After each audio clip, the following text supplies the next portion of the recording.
Hola, soy Rafael Campaña, fundador de la Academia Europea de Emprendeduría Educativa. Si quieres experimentar el sabor y el saber de la vida, si quieres conocer a personas que han transitado de lo ordinario a lo extraordinario, este es tu canal.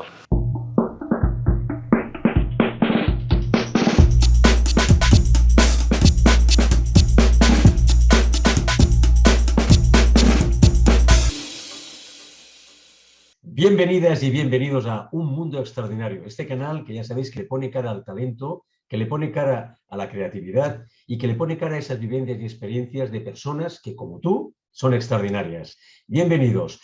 Vamos a dar las gracias primero a todo el equipo de producción y edición que es Eva y David, que hacen posible que estos vídeos cada semana suban a YouTube. Y luego, gracias a todos los nuevos suscriptores que cada vez hacemos más grande esta comunidad extraordinaria. Y a los que no, os invitamos a que lo hagáis, que le deis al like, que le deis a la campanita, porque eso hace que YouTube nos ayude a subir más vídeos y estos contenidos que esperamos que sea de vuestro agrado. Hoy vamos a hablar con una mujer, que es periodista freelance, es una mujer que ha estado en muchísimos países, veremos a ver cómo ha viajado mucho, es cooperante de ONGs, ha hecho muchos reportajes en este campo, tiene muchas experiencias sobre personas que han estado en muchas dificultades, vamos a hablar de ello también, y vamos a hablar con una joven periodista y sus experiencias como cooperante. Ana Basanta pidió una excedencia en su trabajo, la agencia de noticias Europa Press, y durante 4 meses recorrió Perú, Ecuador y Colombia. Allí convivió y colaboró con diversas ONGs locales. Sus vivencias han quedado reflejadas en un libro. De no claudicar ante las dificultades y ante un diagnóstico adverso. Para ello nos inspiramos en el libro que han escrito a 4 manos la escritora y periodista Ana Basanta y la empresaria y enferma de artritis reumatoide Patricia Pólvora. Bienvenida, Ana Basanta, gracias por estar aquí, periodista y escritora, muchísimas gracias. Muchas gracias, Rafa, por invitarme. A ti. Mira, quería preguntarte una cosa que creo que es lo que nos va a introducir un poco al diálogo que vamos a tener contigo durante esta entrevista, y es que vamos a ver cómo... Tú sabes que hay muchos informes, mucha información periodística que normalmente en los grandes canales de televisión, y otros medios, ¿no? Radio también y tal, que nos están bombardeando con un tipo de información, y tú sabes que esto de alguna manera condiciona nuestros pensamientos y por tanto la personalidad de las personas. La pregunta es, ¿tú crees que estamos bien informados? Yo creo que estamos demasiado informados en el sentido de que todos los excesos tienen algo de negativo. Entonces recibimos muchas informaciones cortitas y aunque a lo mejor por parte de la prensa se hagan temas más elaborados, muchas veces estamos acostumbrados a la información del tuit, de pocos caracteres. Y en ese sentido yo creo que hay como una sobreinformación, que no digo que sea culpa de nadie, yo creo que son pues cosas de las nuevas tecnologías y de que todavía, aunque nos parece que estemos en una época muy moderna, dentro de un tiempo se verá que estamos muy anticuados y que todavía no sabemos gestionar el exceso de informaciones que nos llega. A todo esto yo recomiendo que si a alguien le interesa un tema de actualidad, pues que no deje de ir a algún medio tradicional o 2 o 3 e intente pues leer un análisis un poquito más largo que unos caracteres de un tuit, por ejemplo. Pero, discúlpame, la pregunta un poco es, ¿realmente tú crees que la información que nos llega, hablo en términos generales, sobre todo de estas grandes cadenas de televisión, que es la que a más gente llega, a más personas llegan, ¿tú crees que esta información es una información realmente filtrada, periodística, profesional? Lo digo porque, francamente, esto condiciona mucho el pensamiento de las personas y también su personalidad, su opinión. Entonces, la pregunta iba un poco por aquí. ¿Cómo ves este tema tú? Sí, yo creo que hay que hacer un poquito de autocrítica con el periodismo y en la forma en la que hacemos llegar la información a las personas, pues porque es cierto que es la forma en la que ellos la reciben. Quiero decir, si nosotros explicamos 3 ítems, van a recibir 3 ítems. Entonces yo creo que en general, a pesar de las críticas y de la autocrítica, sí se hace buen periodismo en el sentido de que las personas que yo conozco que son periodistas, sí se esfuerzan, sí contrastan. Cuando hablamos de grandes cadenas, por supuesto, hay influencias, no digo que sea un sector perfecto, pero la verdad es que, con excepciones, por supuestísimo, en todos los sectores hay. Yo sí que defiendo el periodismo y con autocrítica, por supuestísimo, pero también creo que a veces hay un poquito de prejuicio. Porque yo ahora estoy en una época personal en la que a mis compañeros y a mis compañeras periodistas les digo, ¿y tú cómo estás? Porque creo que estamos en un momento en el que hablamos tanto del dolor ajeno que se nos olvida cómo estamos nosotros. Entonces, en este sentido, yo creo que el periodismo tiene que ser más humano y que también tiene que haber un poquito más de humanidad hacia los periodistas, porque también están en riesgo muchas veces y con toda la autocrítica que sea necesaria, por supuesto. No estoy hablando de personas que salgan en un programa de televisión media hora a la semana o media hora al día, que tienen todos mis respetos, pero yo concibo el periodismo de otra manera, más en terreno, más contrastando, más hablando con las personas, más perdiendo el sueño, más perdiendo las horas de comer. Y en ese sentido, pues claro, yo creo que con las condiciones laborales en las que estamos, se hace lo que se puede, es lo que yo conozco, y con sus más y sus menos, creo que la respuesta es que se hace un buen periodismo. Muchas gracias, Ana. Y ahora vamos a hablar, perdona la pregunta, pero vamos a hablar un poco más de ti, como persona, como profesional, vamos a hablar un poco más de ti. A mí me gustaría saber cómo fue esa introducción en el mundo del voluntariado, de la cooperación, que tú estás muy inmersa en este tema. ¿Cómo fue ese inicio? ¿Cómo fue esa trayectoria? Pues la verdad es que al principio fue un poquito más por casualidad. Yo tenía mi trabajo en Barcelona, entonces trabajaba en la agencia de noticias Europa Press, trabajaba 11 meses al año y tenía un mes de vacaciones. Durante ese mes de vacaciones pensé, pues ¿por qué no? Me apetece hacer algún tipo de voluntariado. Empecé con Colombia, en Barcelona ya había hecho otras cosas, pero en cuanto a viaje empecé con Colombia. Al principio lo haces por interés, por inquietud, por la creencia en los derechos humanos. Al año siguiente repetí, al otro seguí interesándome, desde Barcelona seguí haciendo actividades, porque yo creo que desde Europa se pueden hacer muchas cosas. Y la verdad es que luego ya me enganché, entonces sin darme cuenta ya me vi compaginando el periodismo, los viajes, porque claro, al tener este gusanillo periodístico también implica que cuando vas a algún país y ves algún tema que dices, aquí hay un reportaje muy bueno, aquí se puede hacer esta entrevista, pues luego a la vuelta en Barcelona sí que intentaba pues eso, hacer algún reportaje o que dentro de mis posibilidades, que lo que yo había visto y hecho que no quedase solamente en un viaje de cooperación, sino que intentase tener un poquito más de alguna actividad más en Barcelona, ¿no? Pasar un poquito también a la acción, no solamente ser espectadora, no solamente aprender, sino también compartir. Uh-huh. Y tú, Ana, ¿qué crees, qué gen tienes tú proactivo respecto a todo esto? Porque veo que eres una apasionada de tu profesión y la llevas a terrenos como más, vamos a llamarle la trinchera, con perdón, pero yo creo, ¿qué te pasa a ti? ¿Qué tienes tú para tener esta proactividad, esta motivación extra? Pues la verdad es que realmente no sé lo que tengo. Yo creo que desde pequeñita siempre me ha gustado leer, siempre me ha gustado escribir.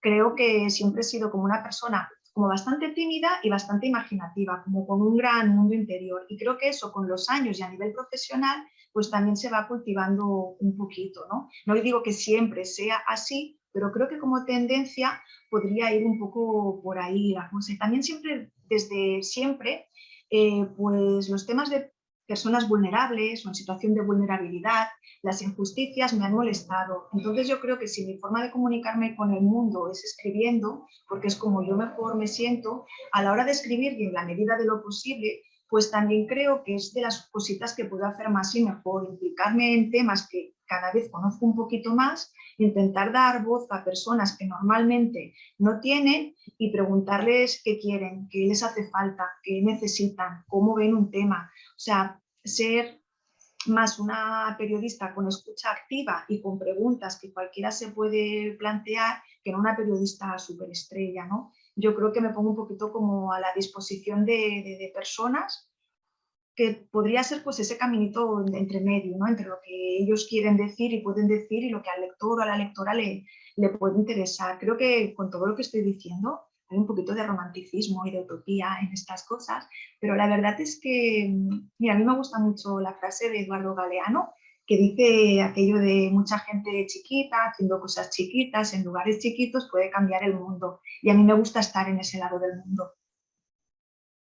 Muy bien, Ana. Muchísimas gracias. Yo creo que me has contestado muy bien, ¿eh? Tengo una curiosidad, ¿cómo has hecho compatible tu profesión de pura de periodista con la de cooperadora, voluntaria? ¿Cómo has hecho esta especie de compatibilidad? Pues al principio una no se da ni cuenta. Y entonces al principio empieza eso con un reportaje porque has ido a Tanzania, por ejemplo, y has conocido un proyecto con las viudas Masái, que es súper interesante. Entonces cuando llegas a Barcelona lo propones a un diario, lo aceptan y entonces acabas hablando en 3 páginas sobre cómo viven las viudas Masái, qué proyectos tiene. Os adelanto que en Tanzania, por ejemplo, pues ahora no tanto, porque ahora las cosas han cambiado un poquito, pero hasta hace poquitos años y poquitas décadas, un señor pues podía tener muchas mujeres. Y a lo mejor, pues claro, cuando moría el señor, pues se quedaban viudas 6 mujeres o 7 con sus hijos. Pues eso para la cultura de allí, pues hace que en algunos casos ellas se queden bastante desamparadas. Entonces había una ONG de Salamanca que ayudaba a estas personas, a estas mujeres con sus familias, y me pareció un trabajazo increíble, súper necesario y cómo no lo iba a explicar, ¿no? Ese es como un ejemplo.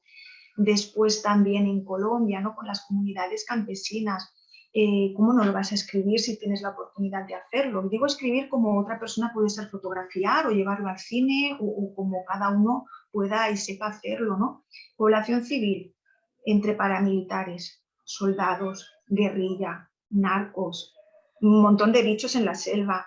Madre mía, es que vivir en esas condiciones hay que explicarlo, ¿no? Con todas las anécdotas, la seriedad y también la alegría, ¿no? El cómo lo viven ellos. Pues al final yo creo que no es que tenga un decálogo de cuándo soy periodista, cuándo soy voluntaria o cooperante, en qué momento soy activista y en qué momento soy escritora, sino que se ha formado una especie de conjunto en el que a veces, según cómo escribas y para quién escribas, porque no es lo mismo escribir un libro que escribir un reportaje, pues sí que con las palabras pues vas explicando historias. Y en realidad lo que a mí me gusta es explicar historias. Si luego le damos un formato ficción o no ficción, es importante. A mí lo que para mí es más fácil hacer temas periodísticos, pero a mí me encanta hacer novela o inventarme historias. De ahí lo que antes comentaba de la imaginación. Entonces, ¿cómo se compagina? Pues con muchas ganas de explicar historias.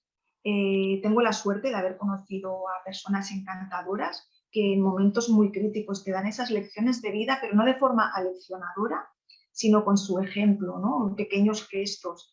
Y al final yo creo que voy aprendiendo, voy creciendo y ha llegado un momento en el que sería muy complicado separar una cosa de la otra.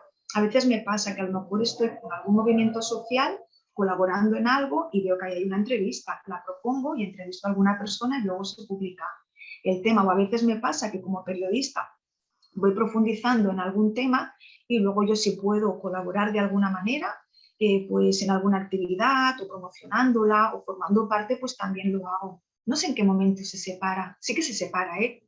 Eso es cuando estás delante del ordenador y te pones a escribir. Ahí sí que lo separo. Y Ana, ¿qué diferencia crees que hay, diferencias más significativas entre un periodista bueno, que está en redacción, que hace un artículo sobre algún tema de los que estás nombrando, y una periodista como tú, que ha estado en el terreno, que ha tocado, que ha comido, que ha olido, que ha dormido, que de eso vamos a hablar luego, con estas personas, y luego tú tienes que escribir ese artículo? ¿Qué diferencias crees que puede haber?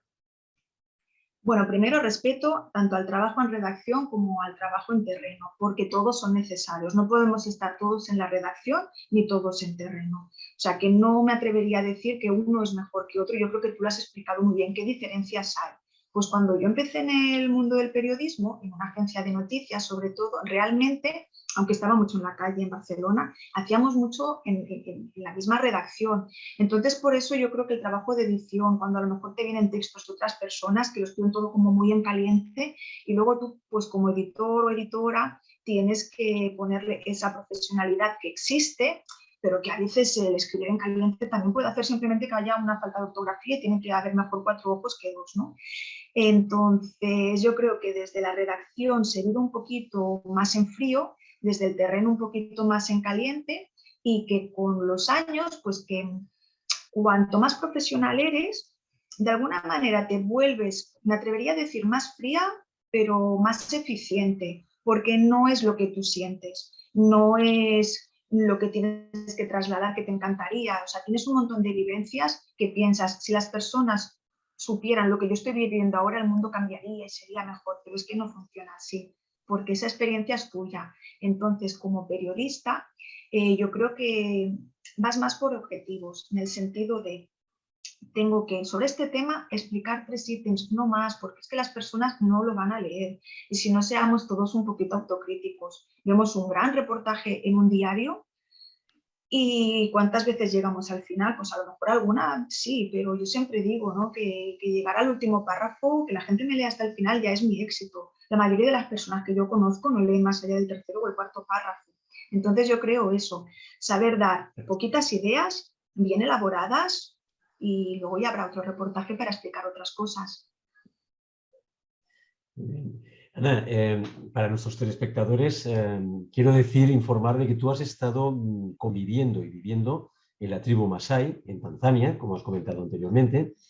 Y a mí creo que para este programa creo que es muy interesante si tú pudieras explicarnos un poco qué tipo de creencias, qué forma de ver la vida tienen esta cultura, ¿no? Estas personas en general.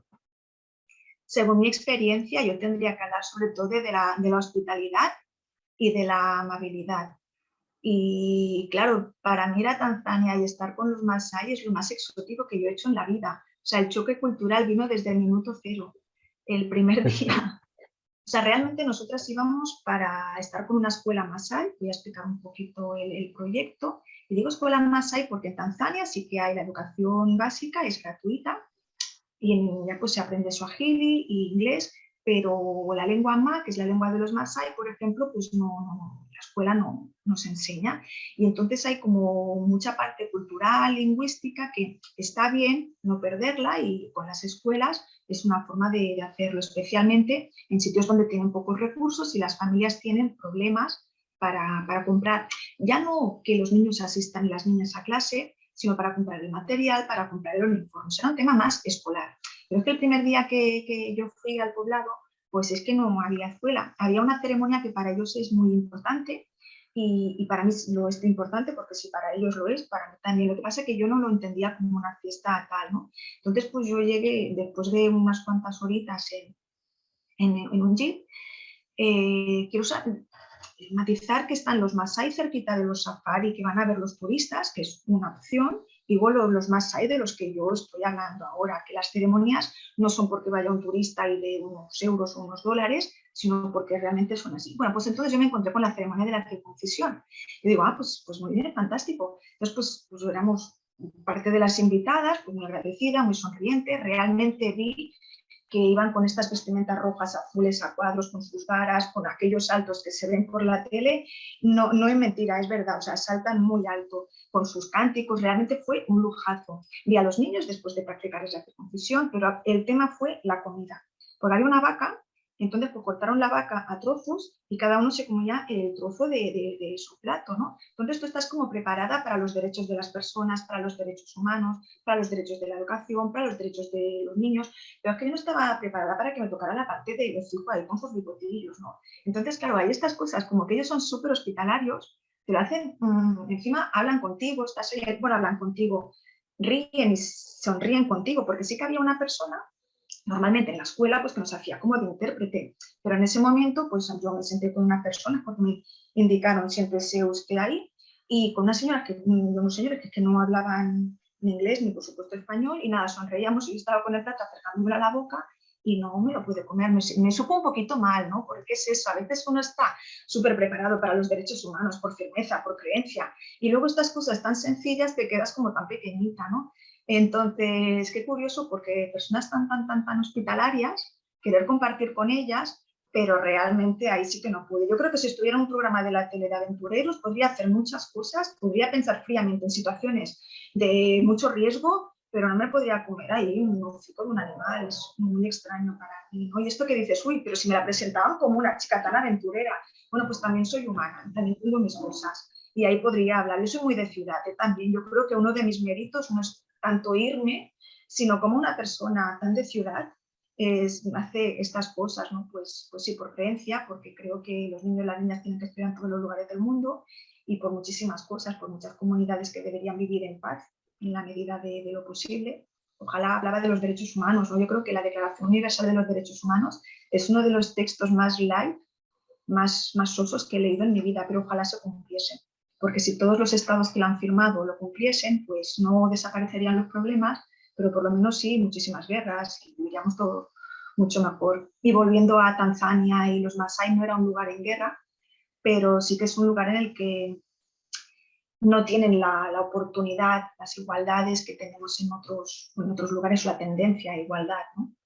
La verdad es que fue todo un choque cultural. Y luego estando con los niños en la escuela, con las profesoras, vas aprendiendo mucho, también en la forma de organizarse de ellos, ¿no? Ellos también tienen como una forma de explicar. Quizás aquí a lo mejor un profesor tiene una forma como más directa y allí pues a lo mejor les explicaban las cosas de una manera como un poquito más suave o eso me parecía, no sé. Aprendes mucho en la forma de organizarse, ¿no? Y sobre todo el que tú vas allí como de igual a igual, no vas a dar clases no vas a mostrar cómo tienen que hacer las cosas, ¿no? Y bueno, especialmente con los Masái, ¿no? Que eran ellos los que te decían cómo tenías que estar en esa zona. Y siguiendo un poco el hilo de estas anécdotas que estás explicando, que son muy interesantes, yo sé que tú has estado, por ejemplo, en una zona de Perú donde sufrieron terremotos muy graves, las consecuencias de esos terremotos, y también has estado en Colombia, en una zona, vamos a llamar roja, has estado en una zona paramilitar, con militares, en fin, una zona de mucho peligro. Y a mí me gustaría saber estos dos contextos donde me imagino que hay mucho estrés. ¿Cómo ves estas creencias, estas formas de ver la vida, esta perspectiva de las personas, este modus de comportarse de estas personas en general? Pues, en los dos países yo aprendí mucho lo que significa resistencia colectiva, que ya lo sabemos, ya sabemos lo que significa la palabra, pero yo nunca la había visto de esa manera. En Perú, pues, si no recuerdo mal, hace como 15 años hubo un terremoto muy fuerte con epicentro en la zona de Chincha. Y entonces yo lo que fui a hacer, pues con una ONG valenciana que se llamaba y se llama Esperanza Sin Fronteras, pues ayudar con la reconstrucción del pueblo. Yo no soy un albañil, yo no tengo mucho que ver con la construcción, pero es que para reconstruir hacen falta muchas cosas, no solamente cemento, ladrillos. Y entonces había una parte que era la de los niños, que estaban como muy desubicados, tenían mucho miedo a lo de la luz. O sea, yo me acuerdo cuando estaba con ellos y empezaba como a oscurecer, temblaban. O sea, habían pasado ya unos meses, pero lo de la oscuridad era una cosa terrible. Yo con ellos aprendí el empuje de las familias, el preocuparse primero los niños, ¿no? Los niños, pero claro, lo primero que reconstruyeron fue la escuela, pero hacían falta como profesores, ¿no? Y vi el trabajo en equipo también porque hicieron una cosa muy bonita que es la olla común, que bueno, se organizaron entre varias personas para que las mujeres, cada día pues 3 mujeres cocinaban para toda la comunidad, ¿no? O al menos se repartieron por zonas para que cada una, pues, bueno, para que todo el mundo comiese, ¿no? Ahí aprendí mucho lo del trabajo en equipo. Y en Colombia, lo de la zona roja y hablando de la resistencia, pues aunque se ha firmado un acuerdo de paz hace 5 años, que bueno, ya veríamos las condiciones del acuerdo y los cumplimientos, pero cuando yo fui, llevaban más de 50 años de guerra y efectivamente, como comentabas, ¿no?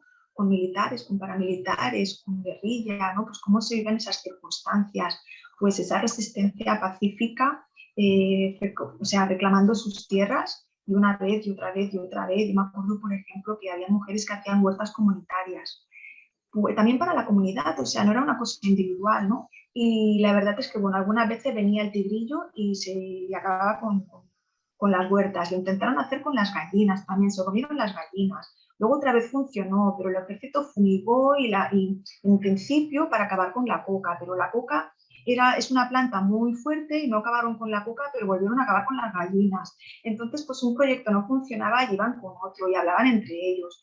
Luego hicieron un proyecto súper extraño, que era la bufalera. O sea, allí hay vacas blancas, le llaman ganado blanco, En la zona en la que yo estuve, que era la zona del Magdalena Medio, estoy hablando de esta zona, que Colombia es muy grande y no digo que todos los sitios sean así, sino la zona en la que yo conocí. Bueno, la bufalera, pues trajeron los búfalos, que es un animal que para nada era de esa zona, y como 15 años después, pues la bufalera, de ahí sale leche, queso, muchos productos que se venden y con ese dinero que recaudan, pues ayudan a la comunidad. Y ya no solamente eso, sino que en la bufalera hay unos animales, ¿no? Por ejemplo, y a una familia le dan, por ejemplo, un búfalo y 2 búfalas, o al revés, ¿no? Una serie de animales.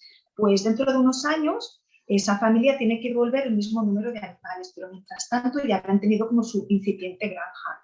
Entonces yo he visto cómo de la nada se van haciendo cosas y no dejan de tener proyectos, y a mí me maravilla. Y encima me maravilla más cuando en contextos bélicos tan fuertes y tan largos todavía tenían, porque entendían que había que tener un poquito de momento para la risa. Eso no quiere decir que se riesen de las cosas serias, sino que bastante duro era lo que les estaba pasando. A mí me acuerdo como de muchas frases, ¿no? Que me decían, ahí por ejemplo me decían: aquí los líderes o están muertos o están amenazados. Pues ¿cómo se vive en una situación así? Pues o lo sobrellevas de vez en cuando en la cantina, o no lo sobrellevas, o te dan, pues no sé, unos estreses encima en un sitio donde no hay médicos, porque otra cosa que allí pasaba y de lo que se quejaban era que decían: es que no queremos que el representante del Estado sea el ejército. No había salud, no había ningún médico, no había ningún puesto de salud en la zona en la que yo estuve. En la gran mayoría de veredas o pueblos, y les llamaban veredas, no habían profesores porque no había escuela. A veces pues eran los padres los que tenían que, las madres los que tenían que pagar a un profesor que venía de la universidad y de la ciudad unos días a la semana. Bueno, era un drama. Y a pesar de eso, pues ellos seguían como teniendo ideas, y me maravilló. Magnífico. Y Ana, yo tengo una curiosidad también, y es que cómo el periodismo y la cooperación se transforman de repente en libros, en producción literaria. Ya sé que eres periodista y es natural en ti, ¿no? Pero ¿cómo va eso? Pues al final, como muchas cosas que me han pasado en la vida, han surgido como de casualidad, porque yo he hecho cosas que quiero hacer sin plantearme mucho más, simplemente que me apetecen, que no sé, esto que escuchas, esta voz interior, pero sin saber yo que hay una voz interior. Y entonces todo empezó en un viaje que hice a Perú, Ecuador y Colombia. Cogí una excedencia de 6 meses en el trabajo para viajar. Yo decidí viajar durante esa época con mi mochila y para visitar diferentes proyectos de cooperación, ¿no? Como el que hemos comentado en Perú, que también visité algún otro, o el de Colombia, que también visité más sitios. Y resulta que cuando regresé, pues yo había estado explicando a mis amigos y a mis amigas cositas que me habían pasado, proyectos que había conocido. Desde estos 3 países estuve colaborando con algunos medios de comunicación de Barcelona, publicando reportajes. Entonces me dijeron: Ana, es que te han pasado unas cosas increíbles, tienes que escribir un libro. Y al principio la verdad que no les hice mucho caso, pero es que luego amigos que entre ellos no se conocían también me decían: es que esto da para un libro, y al final me lo creí. O sea, que de tanto escuchar el mensaje exterior de es que esto es para un libro, pensé: ah, bueno, vale. Entonces escribí Halcón de los Andes. Durante 4 meses recorrió Perú, Ecuador y Colombia. Allí convivió y colaboró con diversas ONGs locales. Sus vivencias han quedado reflejadas en un libro que ha titulado Halcón de los Andes. Que está escrito en primera persona. Es un libro que trata sobre temas de viajes y cooperación, pues explicando los proyectos serios que yo había visitado, pero también un poquito de anécdota y un poquito de risa, ¿no? Yo de alguna manera pensaba: si voy a explicar como las desgracias que pasan a los demás, pues seamos un poquito honestos y voy a explicar también alguna desgracia mía, ¿no? Y bueno, no sé si la palabra exacta sería desgracia, pero por ejemplo, una de las cosas que me pasó, hicimos una caminata de 14 horas en Colombia para ir de un pueblo a otro pueblo. Llovió muchísimo, íbamos por muchos ríos, y cuando me quité las botas, bueno, tenía los pies como muy doloridos, y al día siguiente vi que no me quedaban casi uñas, y así perdí las uñas. Así que estas cosas que una tampoco está preparada, pues caminar sin uñas al principio es muy doloroso, luego no pasa nada, ¿eh? Por suerte, después de esa caminata teníamos un par de días para no movernos mucho de la zona y hacer algunas reuniones. Y esto ahora mismo no sé por qué lo explicaba, por lo de las anécdotas y por lo del libro. Pues esto también está en el libro. Se hablaba de los derechos humanos, hablaba de los derechos de los niños, hablaba de los derechos de los campesinos y también pues un poquito de mi visión, ¿no? Porque al final es la visión de una persona europea, urbanita, que va allí a conocer. Intentaba pues que fuese un poquito ameno, ¿no? Lo que decía antes, yo intentaba escribir para que la gente quisiese llegar a la última página. Y bueno, algunas de las críticas más bonitas que me han hecho con este libro era: Ana, estaba en el autobús y me pasé de parada leyendo tu libro. Bueno, eso para mí es como una declaración de amor, casi, casi. Sí, sí. Después de este viaje, pues me fui al Líbano, un año después o año y medio, no recuerdo, y estuve pues visitando los campos de refugiados palestinos. Y bueno, pues con la misma editorial, a la vuelta de, bueno, un poquito antes de ir, ya decidimos que podía ser motivo de libro y efectivamente así salió Líbano desconocido. Después, como yo en Barcelona también hago proyectos sociales y tanto a nivel de cooperación y de periodismo, pues hice Inconformistas con otra periodista que se llama Silvia Torralba, y luego una cosa llegó a la otra, después hice un libro que se llama Decididos. Deixeu-me que presenti també l'Anna Basanta, que ha escrit aquest llibre, Decididos, 10 experiències de vida fora de l'entorn competitiu. Gràcies per venir també. Explica'ns el perquè d'aquest llibre. Doncs el motiu del llibre, de Decididos, tant per l'editorial Dieres i com per part meva, era buscar gent que es desmarqués de la majoria. Hi ha una minoria molt qualificada que sovint no se li fa gaire cas o que sovint quan pren una decisió diferent a la que majoritàriament es pren, com per exemple seria deixar una feina estable per marxar a la muntanya o deixar el teu país per marxar a un altre després d'un viatge que a tu t'ha emocionat molt, normalment és com dir, i ara? I ara això per què ho fa? Si ja té feina, si té la família, si té fills. Doncs hi ha persones que prenen les seves decisions conscientment, però més enllà del que diuen la resta, perquè les decisions són teves, igual que la teva vida és la que has de viure. Sobre cambios de vida, de personas pues ordinarias que hacen cosas extraordinarias, como algunas de las que tú también entrevistas. Y luego hice una novela y es un no parar. Entonces sales de un proyecto, te metes en otro y te vuelves un poquito pues loca, pero queriendo no estar cuerda si se trata de seguir haciéndolo así. Ana, ¿tú eres decidida? En algunos aspectos sí, eso no quiere decir que... En las cosas complicadas creo que estoy decidida. En lo sencillito de repente me da como mucha vergüenza. Sí, es como contradictorio.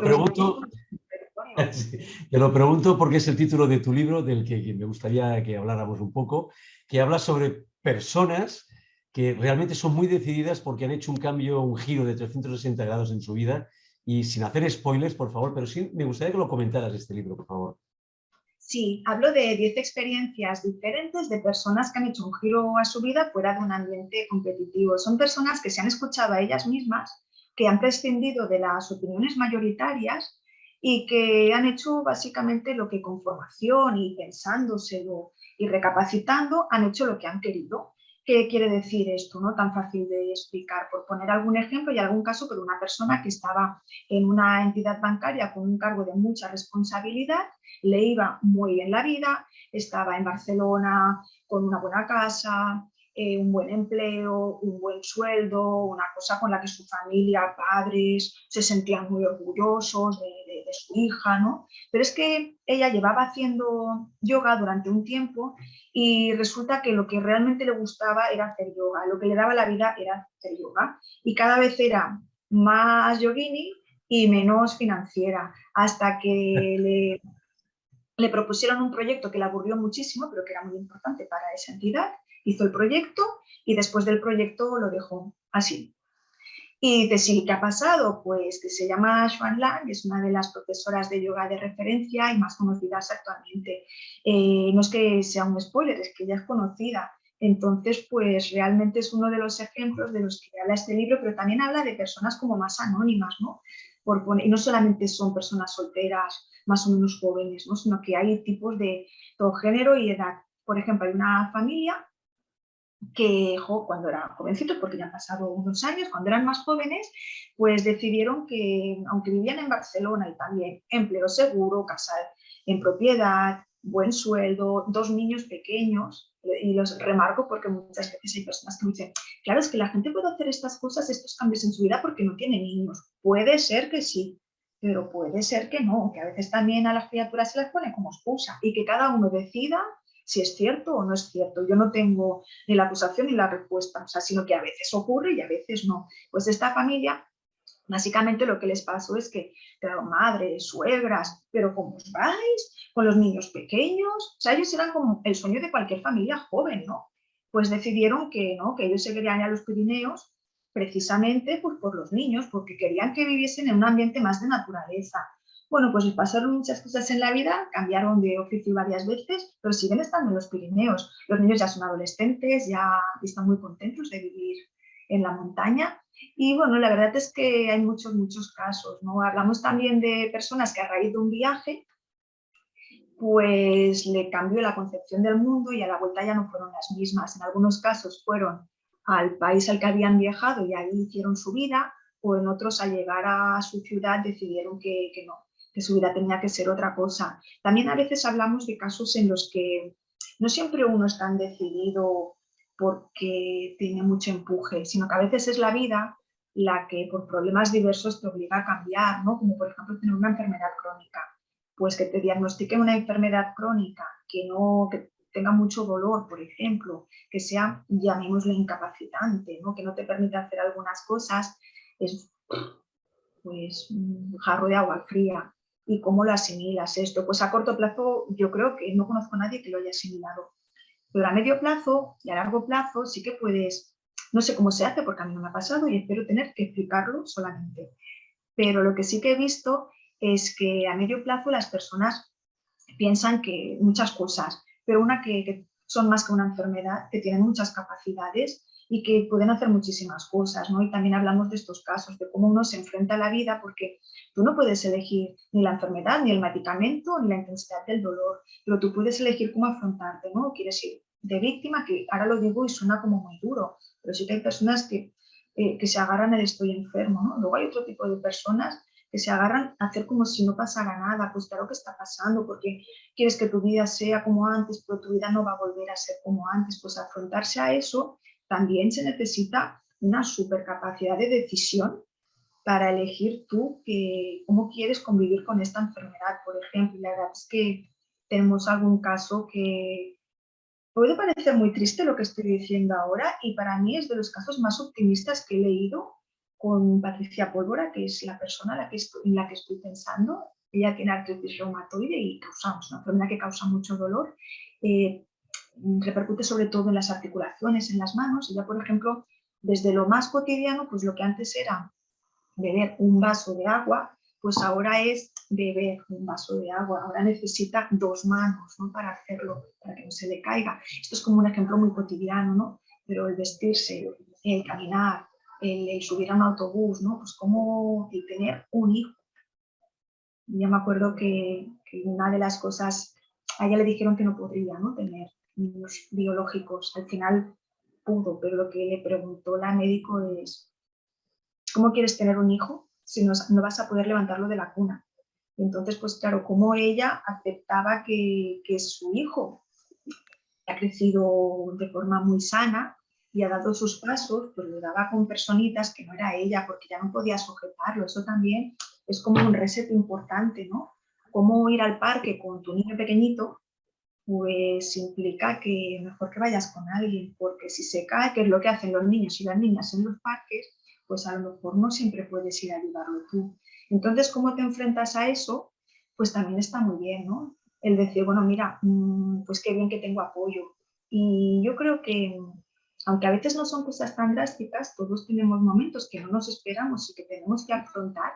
Y yo creo que leyendo y entrevistando a Patricia, he descubierto lo que es tener éxito en la vida. Y la vida, pues, y me dirás, ¿y qué es el éxito en la vida? Pues claro que cada uno tiene sus respuestas, ¿no? Pero es el que ella, por ejemplo, explica, oye, que también tengo días buenos, y esos días me premio, me como un helado, me tomo una copita de vino. Y entonces yo también he aprendido a eso, que a veces tengo días que son muy malos. Y digo, ay, mira, voy a celebrarlo porque, para olvidar. No voy a tomar mi copita de vino para olvidar, pero tengo días que son muy buenos. Y también pues hay que premiarse, ¿no? Pues ya sea desde salir con amigos, pues porque ese día funciona todo muy bien, o desde hacer algo para ti, que no necesariamente tiene que ser algo material, ¿no? Pero dedicarte ese tiempecito y la verdad es que la vida me va mejor de esta forma tan Si yo me puedo ir a Colombia, me puedo ir a Tanzania, me puedo ir al Líbano, a un montón de sitios que me encantan.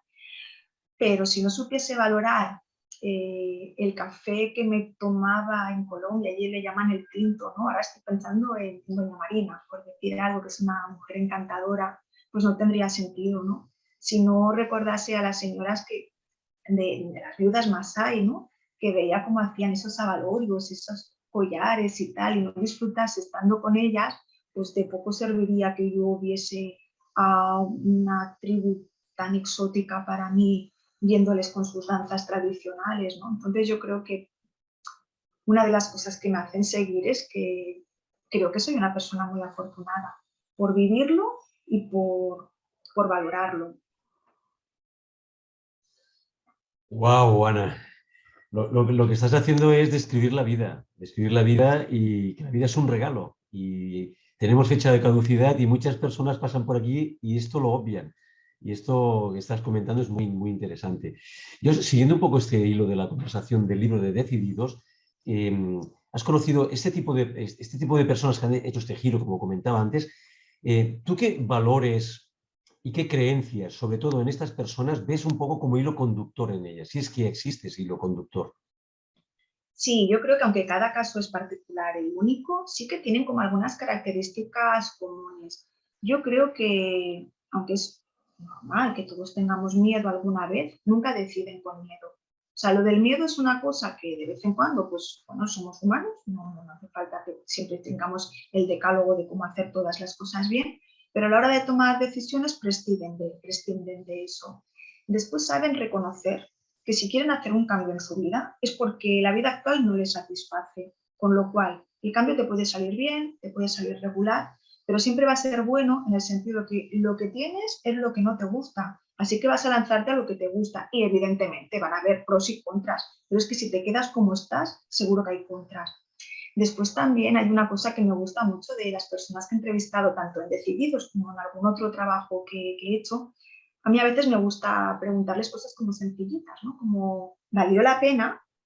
Y todas me han dicho que sí. Y a veces te dicen que sí y te dan una gran explicación y a veces son cosas como mucho más sutiles, ¿no? Me dices, de repente dicen sí, y te pregunta, ¿por qué? Y ahora estoy pensando en una señora que venía de Senegal y me dijo, porque ahora sonrío más. Me pareció la mejor explicación que me podía dar, porque a veces tendemos a pensar, porque mira, yo antes estaba en esta situación, te la explican, y tendemos a dar como mucha explicación por algo que yo comentaba antes también. A veces yo tengo unos viajes muy intensos y me gustaría trasladarlo y explico y aburro a mis amigas y a mis amigos, no porque no me quieran, sino porque estoy siendo un poquito pesadita, porque ellos no han tenido esa vivencia. Y a veces simplemente decir, tenía que hacerlo porque ahora sonrío más, yo creo que es la mejor explicación que te pueden dar sobre por qué los cambios son necesarios. Y si tienen más características comunes, lo que antes explicaba, que saben escucharse a ellos mismos, saben cómo aislarse de las opiniones de los demás. Porque una cosa que creo que es un poquito duro de decir, pero que la gente tiene un mínimo de inteligencia para entenderlo. Hay personas, familiares y amigos, madres, que nos quieren muchísimo, que darían la vida por nosotros, esperemos que no haga falta, pero que intentan influir de una manera que no es necesaria. También incluso también me ha pasado con algunos de los viajes que he hecho. En mi casa no estaban muy contentos. Estaban contentos cuando regresaban, pero no cuando me iba. Y puedo entenderlo, pues porque desde el punto de vista familiar, del desconocimiento, de que vas a algunas zonas que no son del todo seguras, aunque evidentemente yo los riesgos de peligrosidad siempre los minimizaba, pues claro, no lo entiende. Lo que intentan decirte es, ¿y por qué te vas? ¿Y para qué vas a hacer esto? E incluso me acuerdo de alguna tía que me decía, ¿cómo le haces esto a tu madre? De verdad que no va por ahí el tema. Entonces son como comentarios que ellos se supone que quieren hacerte recapacitar, pero no va por ahí. Al final, en función de cada caso, de cada familia, de cada persona, yo no soy nadie para decir qué decisión tiene que tomar nadie, ¿no? Pero por las personas con las que yo he hablado y con cosas pequeñitas mías, no tanto como los protagonistas de Decididos, pero si algún viaje de estos cortitos, por ejemplo, al final tienes que elegir tú, tanto si te sale bien como si te sale mal. La responsable eres tú y tienes que saber por qué lo haces. Yo creo que eso es súper importante, que todas las personas del libro de Decididos saben por qué lo haces. Por lo que comentaba también, que es que vamos a tener días muy malos siempre, ¿eh? Bueno, siempre. Tomes la decisión que tomes, van a haber días en los que realmente vas a decir, ¿y realmente yo por qué estoy aquí? ¿Cuánta razón tenía mi madre? Con lo bien que estaría yo en el sofá de casa. Pues cuando esos días llegan, está muy bien que tú sepas por qué estás ahí, que una vez más cada uno tiene su respuesta. Y es ahí cuando, bueno, pues sigues adelante con ganas y esos minutitos de ¿por qué me he metido yo en esto exactamente? Al final acaban siendo una anécdota, una risa y tienes tú la propia respuesta. Yo creo que la gente de Decididos del libro hace eso, ¿no? Ellos saben por qué lo hacen y cuando las cosas les van bien, energía. Y cuando las cosas no les van tan bien, energía. Ana, que conoces a Patricia y has podido compartir su experiencia con ella, ¿no? y plasmarla en este libro, ¿por qué decides conocer su historia y decides participar en esta historia a cuatro manos, escribirla? Pues Patricia y yo nos conocimos como unos 3 años antes de escribir el libro, precisamente por una entrevista con un libro anterior que se llama Decididos, de la misma editorial Diéresis, en el que yo buscaba casos de personas que habían hecho un cambio en su vida fuera del entorno competitivo. Entonces yo, sin saber que ella tenía artritis reumatoide, me puse en contacto con Patricia Pólvora como responsable de la empresa Teterum, porque sabía que era una chica de Suecia que había venido a Barcelona y había formado una empresa de test con unos valores éticos, con unas colaboraciones con personas que tenían diferentes capacidades y una enfermedad en su vida. Me gustó mucho la historia y a los 5 minutos de entrevista me di cuenta que yo como periodista buscaba un tema así y me había encontrado un temazo así. Entonces la historia de Teterum pues forma parte de este libro que se llama Decididos, pero desde luego la historia de Patricia Pólvora es mucho más. Sí que es verdad que Patricia eres una mujer emprendedora, para mí eres una persona valiente, dinámica, optimista, con muchas ideas y que me encanta la forma en que Patricia explica las cosas y por eso decidimos hacer Doctor, no voy a rendirme, ¿no? No solamente porque tiene una historia detrás, como otras muchas personas, ella también lo explica, ¿no? Dice, yo soy una de tantas, pero para mi punto de vista, Patricia lo explica de una manera que no es ni excesivamente optimista ni excesivamente pesimista, sino que ella sabe que hay un abanico de posibilidades y que puede salir bien, hagamos todo para que salga bien, y luego tendrá operaciones más y menos dolorosas, rehabilitaciones más y menos dolorosas.